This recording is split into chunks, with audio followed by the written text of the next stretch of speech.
Holidays-nale, adu namma GT Holidays da. GT Holidays, South India's #1 travel brand. You know you are special when you're with GT Holidays. கோவையில் அரசு பேருந்து என்ஜினில் புகை வந்து பேருந்து பாதியில் நின்றதால் பொதுமக்கள் ஆத்திரத்தில் கண்ணாடியை உடைத்தனர்.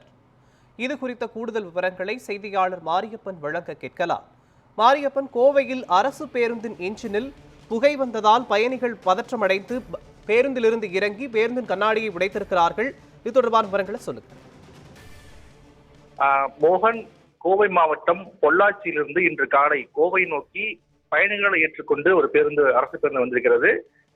குறிப்பாக கோவை ஒத்தக்கால் மண்டபம் அருகில் வரும்போது அந்த பேருந்தினுடைய ரேடியேட்டர் பழுதாகி பேருந்தின் இன்ஜினிலிருந்து திடீரென புகை கிளம்பி இருக்கிறது. இதனால் அச்சமடைந்த பயணிகள் உடனடியாக பேருந்தை விட்டு இறங்கியிருக்கிறார்கள்.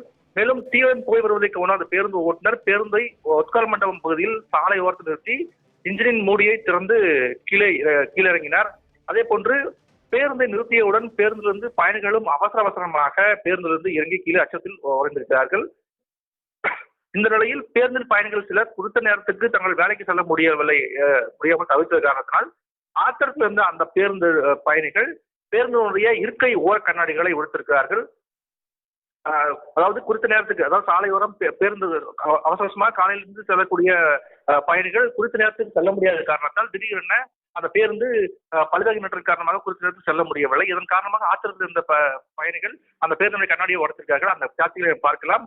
அருகிலேயே ஜன்னல் கண்ணாடி உடைக்கப்பட்டு கண்ணாடி தொகுதிகள் சாலை கிடப்பதை பார்க்கலாம். இதனை அடுத்து அருகில் மற்றொரு பேருந்து வந்தவுடன் அந்த பேருந்தின் வழியாக பயணிகள் ஒரு சிலர் ஏற்றப்பட்டனர். அதே சமயம் சில பயணிகள் நடந்து சென்று வேறு பேருந்தில் ஏறி பயணித்திருக்கிறார்கள். காலையில் நடந்த சம்பவமானது பெரும் பரபரப்பை ஏற்படுத்தி இருக்கிறது. மோகன்,